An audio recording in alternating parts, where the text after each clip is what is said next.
Hello guys, once again welcome back to Eduport. എൻ്റെ എല്ലാ മക്കൾക്കും ഒരിക്കൽ കൂടി എജുപോർട്ടിലേക്ക് സ്വാഗതം. അപ്പോൾ നിങ്ങളോട് ഒരു കാര്യം പറയാനുണ്ടായിരുന്നു. നിങ്ങൾ ഒരു പക്ഷേ തമ്മിൽ കണ്ടിട്ടുണ്ടാവും അല്ലേ? ഞാൻ നിങ്ങൾക്ക് 8 മാർക്ക് ഗ്യാരണ്ടി തരാം. ഇത് ഞാൻ നിങ്ങൾക്ക് തരുന്ന ഗ്യാരണ്ടിയാണ്. എൻ്റെ വാക്ക് പഴയ ചാക്കൊന്നല്ല ഞാൻ പറഞ്ഞത്. എൻ്റെ വാക്ക് ഞാൻ നിങ്ങൾക്ക് ഗ്യാരണ്ടി തരാം. വേറെ ഒന്നുമല്ല, നിങ്ങളുടെ പെർഫെക്റ്റ് കോമ്പിനേഷൻ എന്ന് പറഞ്ഞ ചാപ്റ്റർ നിങ്ങൾ പഠിച്ചിട്ടുണ്ടാവും. പഠിക്കാവുന്നതിൽ ഏറ്റവും ഡിഫിക്കൽട്ടായിട്ട് നിങ്ങൾക്ക് തോന്നാത്ത എന്നാൽ സിമ്പിളായിട്ടുള്ള എന്നാൽ പരീക്ഷയ്ക്ക് ചോദിച്ചാൽ വല്ലാണ്ട് മാർക്ക് അധികം പേർക്ക് സ്കോർ ചെയ്യാൻ പറ്റാത്ത ചില ചോദ്യങ്ങൾ വരുന്ന ഭാഗങ്ങളാട്ടത്. അപ്പോൾ ഈ പെർഫെക്റ്റ് കോമ്പിനേഷൻ അല്ലെങ്കിൽ പൂർണ്ണകിട മത്സര കമ്പോളുണ്ട്. അപ്പോൾ അവിടുന്ന് നിങ്ങളുടെ പരീക്ഷയ്ക്ക് ഒരു പക്ഷേ 8 മാർക്കിനുള്ള എസ് എ ക്വസ്റ്റ്യൻ ആയിട്ട് നിങ്ങളുടെ ക്രിസ്മസ് എക്സാമിന് എന്ത് ചെയ്യാം, ഇത്തവണ ഈ ക്വസ്റ്റ്യൻ വരാം കേട്ടോ. ഈ ക്വസ്റ്റ്യൻ വരാൻ ചാൻസ് കൂടുതലുള്ളതാണ്. അപ്പോൾ അതുകൊണ്ട് ഷുവർ ക്വസ്റ്റ്യൻ എന്ന് പറഞ്ഞിട്ട് ചേർത്താണ്. നിങ്ങൾ എന്ത് ചെയ്യുക, ജസ്റ്റ് ഈ വീഡിയോ ഒറ്റ പോലെ ഒരു ഭാഗം പോലെ സ്കിപ്പ് ചെയ്ത് ഫുള്ള് കണ്ടോ. കാരണം അതിൻ്റെ അബ്സല്യൂട്ട് ബെനിഫിറ്റ് നിങ്ങൾക്ക് മാത്രമേ കിട്ടുള്ളൂ. ഓക്കെ, അപ്പോൾ നമുക്ക് ആ ക്വസ്റ്റ്യൻ നോക്കാം. ക്വസ്റ്റ്യൻ ഇതാ കേട്ടോ. ഇത് കഴിഞ്ഞ വർഷത്തെ ചോദ്യമായിരുന്നേ. 2024 ഉണ്ടായിരുന്നൊരു ക്വസ്റ്റ്യൻ ആയിരുന്നു. What are the features of perfect competitive market എന്ന് വെച്ച് കഴിഞ്ഞാൽ എന്താ, പൂർണ്ണ മത്സര കമ്പോളത്തിൻ്റെ സവിശേഷതകൾ അല്ലെങ്കിൽ പ്രത്യേകതകൾ എങ്ങനെയും ചോദിക്കാം. ഒന്നുകിൽ സവിശേഷതകൾ എന്ന് പറയാം, അല്ലെങ്കിൽ പ്രത്യേകതകൾ എന്ന് പറയാം. ഇംഗ്ലീഷിൽ ആകെ ഒറ്റ ടേം ഉണ്ടാവുള്ളൂ, ഫീച്ചേഴ്സ് എന്ന് പറയാം. ഓക്കെ, ഫീച്ചേഴ്സ് പറയും. സ്പെസിഫിക്കേഷൻ എന്നൊന്നും പറയാറില്ല, ഫീച്ചേഴ്സ് എന്നാണ് പറയാറുള്ളത്. ഓക്കെ, അപ്പോൾ പെർഫെക്റ്റ് കോമ്പറ്റീഷൻ്റെ ഫീച്ചേഴ്സ് നമ്മൾ പഠിച്ചിട്ടുണ്ട്. പൂർണ്ണകിട മത്സര കമ്പോളത്തിൻ്റെ ഒരു 8 10 ഫീച്ചേഴ്സ് നമ്മൾ പഠിച്ചിട്ടുണ്ടാവും അല്ലേ? അപ്പോൾ അത് നിങ്ങൾ നിർബന്ധമായിട്ട് പഠിച്ചു വെക്കണം എന്നുള്ളത് ഇവിടുന്ന് ഇപ്പോൾ തന്നെ ഉറപ്പാണ്. അപ്പോൾ എന്തൊക്കെയാണ് നമുക്ക് ആദ്യം നോക്കണം. ഓക്കെ, രണ്ടാമത്തെ ക്വസ്റ്റ്യൻ്റെ രണ്ടാമത്തെ ഭാഗം കേട്ടോ. 8 മാർക്കിൻ്റെ ക്വസ്റ്റ്യൻ ആയിരുന്നു രണ്ടാമത്തെ ഭാഗം. The main objective of every production unit is to make maximum profit, അല്ലെങ്കിൽ എന്താ മാക്സിമൈസ് പ്രോഫിറ്റ് എന്ന് പറയുക അല്ലേ? എല്ലാവരുടെ ലക്ഷ്യം എന്താ, ലാഭം പരമാവധിയാക്കുക എന്നുള്ളതാണ്. വാട്ട് ആർ ദ കണ്ടീഷൻസ്, കണ്ടല്ലോ, conditions necessary for a firm in perfect market to maximise their profit. Okay, ചോദിച്ചാൽ എന്താ പറയുക, പ്രോഫിറ്റ് മാക്സിമൈസേഷൻ്റെ കണ്ടീഷൻസ് എന്തൊക്കെയാണ്, അത് 3 എന്തൊക്കെ എഴുതാനാണ് പറഞ്ഞത്. With the help of diagram, കണ്ടല്ലോ, ഹെൽപ്പ് ഓഫ് ഡയഗ്രാം, ഒരു ഡയഗ്രത്തിൻ്റെ സഹായത്തോടു കൂടി വരക്കാനാണ് ഇത് പറഞ്ഞിട്ടുള്ളത്. അപ്പോൾ ചുരുക്കി പറഞ്ഞാൽ ഈ ചോദ്യം എന്താ പറയുക, നമ്മളത് വായിച്ച് മനസ്സിലാക്കേണ്ട കാര്യം എന്ന് വെച്ചാൽ, ഒന്ന് പെർഫെക്റ്റ് കോമ്പറ്റീഷൻ എന്താണെന്ന് ആദ്യം ഡെഫിനിഷൻ എഴുതണം, പിന്നെ അതിൻ്റെ ഫീച്ചേഴ്സ് എന്താണെന്ന് എഴുതണം, പിന്നെ നമ്മൾ ചെയ്യേണ്ടത് ഈ പറഞ്ഞ പെർഫെക്റ്റ് കോമ്പറ്റീഷനിൽ പ്രോഫിറ്റ് മാക്സിമം ആവാൻ, അതായത് ലാഭം പരമാവധിയാക്കാൻ വേണ്ടിയുള്ള കണ്ടീഷൻസ് എന്തൊക്കെയാണെന്ന് വെച്ചാൽ അത് 3 എഴുതണം, ഓരോന്നും എക്സ്പ്ലെയിൻ ചെയ്യണം. ആൻഡ് ഫൈനലി അവസാനമായിട്ട് നിങ്ങൾ ചെയ്യേണ്ട കാര്യം എന്ന് പറഞ്ഞാൽ ഇതിൻ്റെ ഗ്രാഫ് അടക്കം ചെയ്യണം, നിങ്ങൾ എക്സ്പ്ലെയിൻ ചെയ്യണം. ഇത്രയും ചെയ്ത് കഴിഞ്ഞാൽ നിങ്ങൾക്ക് അതിൽ 8 മാർക്കാണ് സ്കോർ ചെയ്യാൻ പറ്റുന്നത്. സിമ്പിളായിട്ട് നിങ്ങൾക്ക് പഠിക്കാൻ പറ്റുന്ന, സിമ്പിളായിട്ട് സ്കോർ ചെയ്യാൻ പറ്റുന്ന മാർക്കുള്ള ഭാഗമാണ്. അപ്പോൾ നമുക്ക് നോക്കാം. അതിൻ്റെ മുൻപായിട്ട് എൻ്റെ കുട്ടികളോട് എനിക്കൊരു കാര്യം പറയാനുണ്ട്. ഇതാ ഞാൻ നിങ്ങളോട് പലവട്ടം പറഞ്ഞതാണ് ഒരു ഫ്രീ സ്റ്റഡി ഗ്രൂപ്പിൻ്റെ കാര്യം. ഓക്കെ, ഈ ഫ്രീ സ്റ്റഡി ഗ്രൂപ്പ് പറയുമ്പോൾ ഫ്രീ ആയിട്ട് എൻ്റെ ഒരു അഭിപ്രായത്തിൽ എന്താ പറയുക, നമ്മൾ ഒരാൾക്കും ഒരു സാധനവും ഫ്രീ ആയിട്ട് കൊടുക്കരുതെന്നാണ് എനിക്ക് എൻ്റെ മൈൻഡ് സെറ്റിൽ തോന്നിയില്ല. കാരണം എന്താ വെച്ചാൽ ഫ്രീ ആയിട്ട് കൊടുത്തു കഴിഞ്ഞാൽ എല്ലാവർക്കും വലിയ വാല്യൂ ഉണ്ടാവില്ല. നേരെ മറിച്ച് 1 രൂപയെങ്കിലും വാങ്ങിയിട്ട് കൊടുക്കുന്നെങ്കിൽ ഓക്കെ, യെസ്, ഇറ്റ്സ് വാല്യുബിൾ എന്ന് നമുക്ക് തോന്നും. ഓക്കെ, അപ്പോൾ നിങ്ങൾക്ക് ആ ഒരു മൈൻഡ് സെറ്റ് ഇനി വരരുത്. ഇതൊരു ഫ്രീ ആണെന്ന് വിചാരിച്ചിട്ട് ഇവിടെ എന്തല്ല, വളരെ നിലവാരം കുറഞ്ഞ ഒരു കണ്ടന്റും അല്ല തരുന്നത്. നിങ്ങളുടെ പരീക്ഷയ്ക്ക് ഈ ഒരു സ്റ്റഡി ഗ്രൂപ്പ് എക്സാം കഴിഞ്ഞിട്ട് നിങ്ങൾക്ക് നോക്കിക്കൊണ്ടു, നിങ്ങളുടെ അഭിപ്രായം ഇവിടെ പറയണം. എന്താണ് നിങ്ങൾക്ക് എങ്ങനെയായിരുന്നു, നിങ്ങൾ പബ്ലിക് പ്ലാറ്റ്ഫോമിൽ പറഞ്ഞോളൂ, എജുപോർട്ടിൻ്റെ സ്റ്റഡി ഗ്രൂപ്പിൽ ജോയിൻ ചെയ്തിട്ട് എന്തായിരുന്നു എൻ്റെ ക്രിസ്മസ് എക്സാമിന് സംഭവിച്ചത്, അല്ലെങ്കിൽ എന്തൊക്കെയാണ് മാറ്റങ്ങൾ ഉണ്ടായെന്ന് വെച്ചാൽ നിങ്ങൾ പബ്ലിക്കായിട്ട് നിങ്ങളുടെ പ്ലാറ്റ്ഫോമിൽ പറഞ്ഞു, ഒരു കുഴപ്പമില്ല, ഞാൻ നിങ്ങളോട് ഗ്യാരണ്ടി ആയിട്ട്, ഞാൻ നിങ്ങളോട് വാക്ക് പറയണേ, അത്രയും ക്വാളിറ്റിയുള്ള കണ്ടന്റ്സ് നിങ്ങൾക്ക് അവിടെ കിട്ടും. അപ്പോൾ അവിടെ കിട്ടുന്നത് ഡെയിലി സ്റ്റഡി പ്ലാനുകൾ ഉണ്ടാവും, അതുപോലെ തന്നെ നോട്ടുകൾ ഉണ്ടാവും, മൈക്രോ ബിറ്റുകൾ ആൻഡ് ലൈവുകളുടെ ലിങ്കുകൾ. ഒറ്റ ലിങ്ക് പോലും മിസ്സാവാതെ നിങ്ങൾക്ക് അവിടെ കിട്ടുകയും ചെയ്യും. ഒരു ലൈവ് പോലും മിസ്സാകാതെ കാണാനും നിങ്ങൾ എന്തെങ്കിലും ശ്രമിക്കുക വേണം, ശ്രദ്ധിക്കുക വേണം. ഓക്കെ, ആൻഡ് മറ്റൊരു കാര്യം, ഏറ്റവും മികച്ച രീതിയിൽ നിങ്ങൾക്ക് പഠിച്ചു പോകാനുള്ള നല്ലൊരു സ്റ്റഡി ഗ്രൂപ്പാണ് പറഞ്ഞത്, ജോയിൻ ചെയ്യാതെ പോകരുത്. ഓക്കെ, പിന്നെ ഞാൻ നിങ്ങളോട് പറഞ്ഞത് നമ്മുടെ എക്സാമിന് ഇനി ഏകദേശം ഒരു 3 മാസം, അതായത് നമ്മളൊരു 90 ഡേയ്സ് കൂട്ടുകയാണെങ്കിൽ നമുക്ക് 90 ഡേയ്സ് അല്ലേ, അതിൽ നമ്മുടെ ലീവും കാര്യങ്ങളൊക്കെ മാറ്റി വെച്ചിട്ട് നമ്മൾ നോക്കുകയാണെങ്കിൽ നമുക്ക് ഇനി ആകെ ബാക്കി ഉണ്ടാവും ഒരു 60-70 ദിവസങ്ങളുണ്ടാവും അല്ലേ. അപ്പോൾ ഏകദേശം 2 മാസം സമയമാണ് നമുക്ക് പഠിക്കാനുണ്ടാവുക. 2 മാസം എന്ന് പറയുമ്പോൾ 60 ദിവസം, ഒരു സബ്ജക്റ്റിന് 10 ദിവസം വെച്ച് കൊടുത്താൽ പോലും നമുക്ക് ആകെ ഉള്ള എത്രയാണ്, 6 വിഷയങ്ങൾ പഠിക്കുകയാണെങ്കിൽ ഈ ദിവസം തീർന്നു പോകും. പരീക്ഷ അടക്കമുള്ള ദിവസമാണ് ഞാൻ പറഞ്ഞത്. അപ്പോൾ നിങ്ങൾ ആലോചിച്ച് നോക്കുക, നിങ്ങളുടെ മാർച്ചിൽ പരീക്ഷ തുടങ്ങി, പെരുന്നാളിൻ്റെ തലേന്നാണ് നിങ്ങളുടെ എക്സാം തോന്നുന്നത് അല്ലേ. ഓക്കെ, അപ്പോൾ ആ സമയത്ത് നിങ്ങളുടെ എക്സാം വരുന്ന സമയത്ത് പോലും നിങ്ങൾക്ക് എന്തിനാണ് ഈ പറഞ്ഞ മാർക്ക് സ്കോർ ചെയ്യണമെങ്കിൽ നന്നായിട്ട് പഠിച്ചോ, ഇപ്പോൾ തന്നെ പണിയെടുത്ത് തുടങ്ങിക്കോ. എന്നാൽ നല്ല പോലെ പരീക്ഷ കഴിഞ്ഞാൽ ഹാപ്പി ആയിട്ട് നിങ്ങൾക്ക് എന്ത് ചെയ്യാം, +2 പൂർത്തിയാക്കിയിട്ട് ഇറങ്ങാൻ പറ്റും. അല്ലെങ്കിൽ നമ്മൾ ഒരുപാട് പിന്നെയും കഷ്ടപ്പെടാൻ പോകും. അപ്പോൾ അതിനുള്ളൊരു ബൂസ്റ്റർ ബാച്ച്, കഷ്ടപ്പെടാതിരിക്കാൻ വേണ്ടിയിട്ടൊരു ബൂസ്റ്റർ ബാച്ചിൻ്റെ കാര്യം മാത്രം ഞാനിവിടെ പറഞ്ഞത്. നിങ്ങൾ തീരുമാനിക്കുക, നിങ്ങളുടെ ഡിസിഷൻ മാത്രമായിട്ട് മുന്നോട്ട് പോകുക. ഓക്കെ, നമ്മുടെ ക്വസ്റ്റ്യൻ നോക്കാം. നമ്മുടെ ക്വസ്റ്റ്യൻ പറഞ്ഞു, അതിൻ്റെ ആൻസറിൽ നമുക്ക് ഫസ്റ്റ് ഓഫ് ഓൾ ചേർക്കാനുള്ള എന്താണ് പെർഫെക്റ്റ് കോമ്പറ്റീഷൻ, അതിൻ്റെ നല്ലൊരു ഡെഫിനേഷൻ ഞാനിവിടെ കൊടുത്തിട്ടുണ്ട്. ഇതൊരു മാർക്കറ്റ് സിറ്റുവേഷനാണ്. എന്ന് വെച്ചാൽ എന്താ, ഒരു മാർക്കറ്റ് സംഭവമാണ്. എന്ന് വെച്ചാൽ എന്താണ്, കമ്പോള സമ്പത്ത് വ്യവസ്ഥ ഒന്നും നമ്മൾ പറയേണ്ട, ഇങ്ങനെ ആലോചിച്ചാൽ മതി. ഒരു വിപണി, ഒരു മാർക്കറ്റിലെ സംഭവമാണെന്ന് ആലോചിച്ചാൽ മാത്രം മതി. അവിടുത്തെ പ്രത്യേകത എന്താ, large number of buyers and sellers. എന്ന് വെച്ചാൽ ഒരുപാട് വാങ്ങാൻ വന്ന ആൾക്കാരുണ്ടാവും, ഒരുപാട് വിൽക്കാൻ വന്ന ആൾക്കാരുണ്ടാവും, കച്ചവടക്കാരും കൂടുതലുണ്ടാവും, ഉപഭോക്താക്കളും ഒരുപാട് പേരുണ്ടാവും അല്ലേ.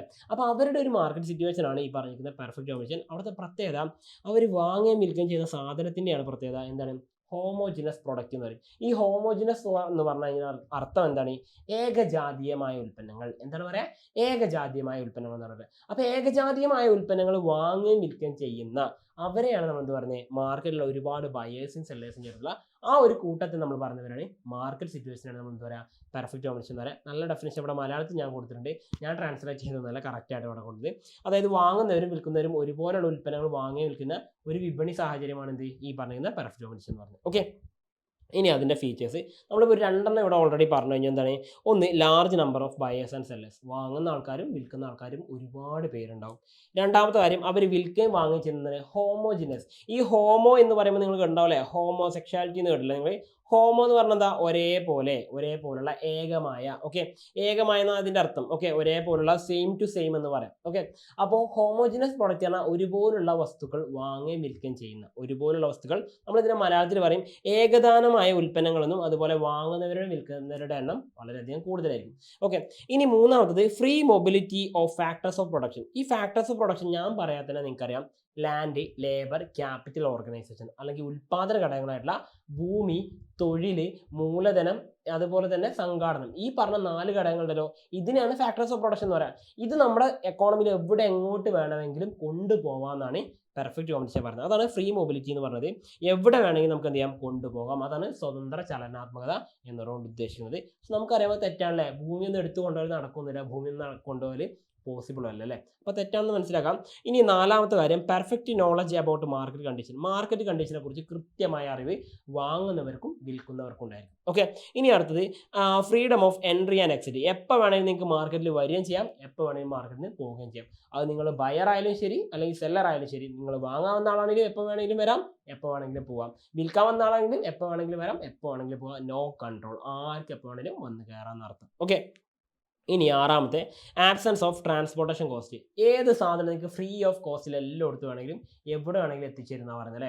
നമ്മൾ ഈ ഡെലിവറി, ഹോം ഡെലിവറി എന്ന് പറയില്ലേ, അതേപോലെ തന്നെ ഫ്രീ ഹോം ഡെലിവറി എന്ന് പറഞ്ഞ പോലെ തന്നെ എല്ലാ സാധനവും ഫ്രീ ഡെലിവറിയാണ് നമുക്ക് ചെയ്തിരുന്നത് പറഞ്ഞത്. പക്ഷെ എന്താണ്, റിയൽ ലൈഫിൽ പോസിബിൾ അല്ലാത്തൊരു അസംഷനാണ് ഈ പറഞ്ഞിരിക്കുന്നത്.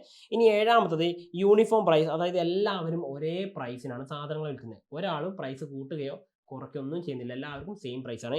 Last one, absence of selling cost. Selling cost എന്ന് പറഞ്ഞാൽ എന്താ?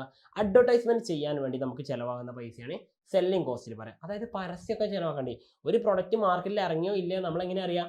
പരസ്യങ്ങൾ വഴിയാണ് അല്ലേ? അപ്പോൾ ഈ പരസ്യങ്ങൾക്ക് വേണ്ടി ചിലവാക്കുന്ന ഒരു പൈസ പോലും എവിടെ വേണ്ട? പെർഫെക്റ്റ് കോമ്പറ്റീഷനിൽ വേണ്ടെന്ന് പറഞ്ഞത്. ഇങ്ങനെ 8 പോയിന്റ്സുകളുണ്ട്. ഈ 8 നിങ്ങൾ പഠിക്കണമെന്ന് വെച്ച് കഴിഞ്ഞാൽ വേണ്ട, നിങ്ങൾക്ക് ഇതിലൊരു 5 പഠിച്ചൂടെ? ഒരു 5 പഠിക്കാലോ. ഈ ഒരു 5 നിങ്ങൾ എന്ത് ചെയ്യുക? നിർബന്ധമായിട്ട് ഇതിൽ പഠിച്ചു വെക്കുക. ഓക്കെ, ഇനി നമുക്ക് നോക്കാനുള്ളത് ഈ പറഞ്ഞ പെർഫെക്റ്റ് കോമ്പിനേഷൻ എന്താണെന്ന് പറഞ്ഞു. അതിന്റെ പ്രോഫിറ്റ് മാക്സിമൈസ് ചെയ്യാൻ 3 കണ്ടീഷൻ ഉണ്ട്. എത്ര കണ്ടീഷൻസ് ഉണ്ട്? 3 കണ്ടീഷൻസ് ആണ് നമുക്കുള്ളത്. ആ 3 കണ്ടീഷൻസ് എന്താണെന്ന് മാത്രം ഞാനിവിടെ ചുരുക്കി എഴുതിയേക്കാം. ഓക്കെ, ഒന്നാമത്തെ കണ്ടീഷൻ, ഫസ്റ്റ് കണ്ടീഷനാണ് MC-യും MR-ഉം തുല്യമാവണം. എന്താണ്? MC-യും MR-ഉം തുല്യമാണ്. നമുക്കൊന്ന് വരച്ചു നോക്കാം, ജസ്റ്റ് നോക്കിക്കോളൂ. ഞാനിവിടെ X-ആക്സും Y-ആക്സും വരക്കുന്നുണ്ട്. ഇനി ഞാനിവിടെ നിങ്ങൾക്ക് അറിയുന്ന പോലെ തന്നെ നിങ്ങൾക്ക് അറിയുന്ന MR കർവ് ഞാൻ വരക്കുകയാണ്. ഈ MR കർവിന് പ്രത്യേകത ഉണ്ട്. പെർഫെക്റ്റ് കോമ്പിനേഷനിൽ പ്രൈസും AR കർവും അതുപോലെ തന്നെ MR കർവും അതുപോലെ തന്നെ ഡിമാൻഡും എല്ലാം സെയിം ആയിരിക്കും. എല്ലാം ഒരേ ലൈനായിരിക്കും ഉണ്ടാവുക. ഇത് നമ്മൾ നേരത്തെ പ്രൂവ് ചെയ്ത കാര്യമാണ്. എന്തുകൊണ്ടാണെന്ന് ഞാൻ പറയുന്നില്ല, ഇതിങ്ങനെയാണെന്ന് പഠിച്ചു വെക്കാം. രണ്ടാമത്തെ കാര്യം, നമുക്കൊരു MC കർവ് ഇതിൽ വരക്കാനുണ്ട് അല്ലേ? MC കർവ് ഇങ്ങനെയാണ് കടന്നു പോകുക. നമുക്കറിയാം U ഷേപ്പിലാണ് MC കർവ് ഉണ്ടാവുക. അപ്പോൾ നമ്മുടെ MC കർവിൻ്റെ ഷേപ്പ് ഇതാ ഇങ്ങനെയായിരിക്കും കടന്നു പോകുന്നുണ്ടാവുക. ഇനി നിങ്ങൾക്ക് ചിത്രത്തിൽ 2 പോയിന്റ് കണ്ടുപിടിക്കാനാവും. ഞാൻ കാണിച്ചു തരാം. 1, 2. ഞാൻ പേര് യഥാക്രമത്തിൽ കൊടുക്കുന്നുണ്ട്. A എന്നും പേര് കൊടുത്തു, അതുപോലെ B എന്നും പേര് കൊടുത്തു. 2 പോയിന്റ്സ് നിങ്ങൾ കാണുന്നുണ്ടാവും അല്ലേ? ഈ ചിത്രത്തിലെ 2 പോയിന്റുകൾ MC-യും MR-ഉം തുല്യമാവുന്നത്. നമ്മുടെ ഫസ്റ്റ് കണ്ടീഷൻ എന്താ? MC-യും MR-ഉം തുല്യമാവണം.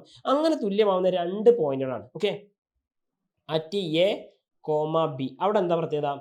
MC = MR. രണ്ടും തുല്യമാണ് അല്ലേ? തുല്യമാണെന്ന് പറഞ്ഞാൽ രണ്ടും കൂട്ടിമുട്ടുന്നതോടെ തുല്യമാവുന്നത്. അപ്പോൾ നിങ്ങളിവിടെ നോക്കിയാൽ മനസ്സിലാവും. ഈ പറഞ്ഞിരിക്കുന്ന നമ്മുടെ MC കർവ് എന്ത് ചെയ്യുന്നുണ്ട്? ഈ പറഞ്ഞ A എന്ന് പറഞ്ഞ പോയിന്റിലും B എന്ന് പറഞ്ഞ പോയിന്റിലും പരസ്പരം MR കർവിനെ ടച്ച് ചെയ്യുന്നുണ്ട്. അപ്പോൾ അത് ഓക്കെയാണ്. ഫസ്റ്റ് കണ്ടീഷൻ ഓക്കെയാണ്. കഴിഞ്ഞോ? ഇല്ല. രണ്ടാമത്തെ കണ്ടീഷൻ പറയുന്നതാണ് MC > MR after first condition. Okay, after first condition. ഒന്നാമത്തെ കണ്ടീഷൻ കഴിഞ്ഞതിന് ശേഷം എന്ത് ചെയ്യണം? MC MR-നേക്കാൾ വലുതായിരിക്കണം എന്ന് പറഞ്ഞു. MC MR-നേക്കാൾ വലുതായിരിക്കണം. നിങ്ങൾ നോക്കുക, ഒന്നാമത്തെ കണ്ടീഷൻ എന്താ? MC MR തുല്യമാണ്. അങ്ങനെ 2 പോയിന്റുകളല്ല Aയും Bയും. ആ പോയിന്റിന് ശേഷം നോക്കിയേ, A എന്ന് പറഞ്ഞ പോയിന്റിന് ശേഷം പിന്നെ MC താഴേക്കാ പോയത് അല്ലേ? ഇവിടെ എന്താ സംഭവിച്ചേ? എം സി കുറയുകയാണ് ചെയ്തത്. M C less than M R എന്ന സിറ്റുവേഷനാണ് ഇവിടെ സംഭവിച്ചത്. അതാണോ വേണ്ടത്? അല്ല, അതല്ല നമുക്ക് വേണ്ടത്. ഇനി ബി എന്ന് പറഞ്ഞ പോയിന്റ് നോക്കിയേ. ബി എന്ന് പറഞ്ഞ പോയിന്റിന് ശേഷം എം സി മുകളിലേക്കാണ് പോയത്, അതായത് എം സി കൂടുകയാണ് ചെയ്തത് അല്ലേ. എന്ന് വെച്ചാൽ എന്താ, M C greater than M R എന്ന് പറഞ്ഞ രണ്ടാമത്തെ കണ്ടീഷൻ എന്ത് ചെയ്തു, ഇവിടെ സാറ്റിസ്ഫൈഡ് ആയി.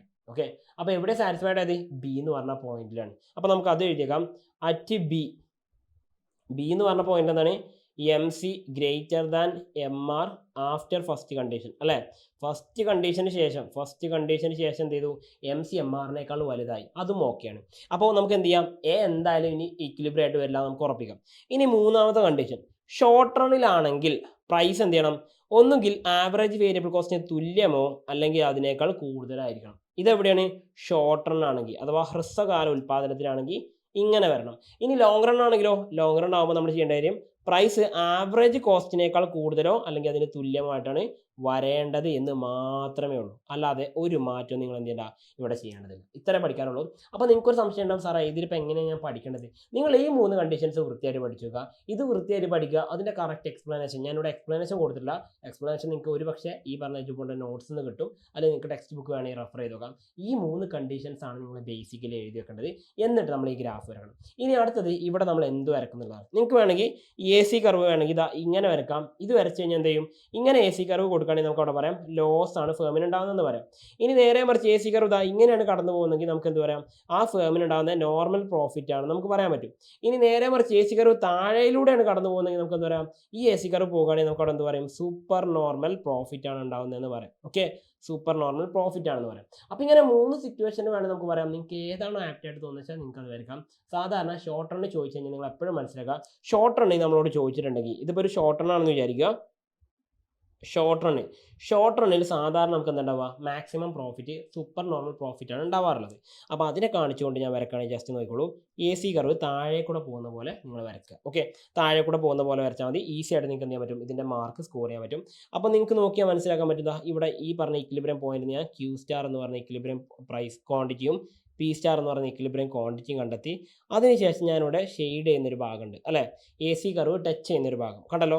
ഈ ഒരു ഭാഗത്തെ നമുക്ക് എന്ത് പറയാം, ഇതാണ് ആ ഫേമിൻ്റെ സൂപ്പർ നോർമൽ പ്രോഫിറ്റ് എന്ന് പറഞ്ഞിട്ട് നമുക്ക് മാറ്റി വെക്കാം. ഓക്കെ, അപ്പോൾ ഇതാണ് എന്ത് വരുന്നത്, അവിടുത്തെ super normal profit. Okay, super normal profit. Okay, അപ്പോൾ ഇങ്ങനെ ഓരോ സിറ്റുവേഷൻ ആയിട്ട് നമ്മൾ പഠിച്ചിട്ടുണ്ട്. സൂപ്പർ നോർമൽ പ്രോഫിറ്റ് എന്താണെന്ന് നിങ്ങൾ പഠിക്കണം, ലോസ് എന്താണെന്ന് പഠിക്കണം, അതുപോലെ തന്നെ ഈ പറഞ്ഞിരിക്കുന്ന break even point, normal profit and shut down point, ഈ 5 പോയിന്റ്സുകൾ എന്താണെന്ന് കൃത്യമായിട്ട് പഠിച്ചോക്കണം. ഇതിൽ സൂപ്പർ നോർമൽ പ്രോഫിറ്റ് എന്താണെന്ന് വെച്ചാൽ ഇത്രയുള്ള സംഗതി. ഓക്കെ, ഇത് നിങ്ങൾ വൃത്തിയായിട്ട് പഠിച്ചു കഴിഞ്ഞാൽ പരീക്ഷയ്ക്ക് നല്ലൊരു മാർക്ക് നിങ്ങൾക്ക് സ്കോർ ചെയ്യാൻ പറ്റും. അപ്പോൾ 8 മാർക്കിൻ്റെ എസ്സേ ക്വസ്റ്റ്യൻ ആയിട്ട് തന്നെ നിങ്ങൾക്ക് എന്ത് ചെയ്യാം, ഇത് എക്സ്പെക്ട് ചെയ്യാൻ പറ്റുന്നവരാണ്. അപ്പോൾ നന്നായിട്ട് പഠിക്കുക. വീണ്ടും പുതിയൊരു വീഡിയോ ആയിട്ട് കാണുന്നതായിരിക്കും. Once again it's myself Sabeen signing out from Eduport. Happy learning all. By.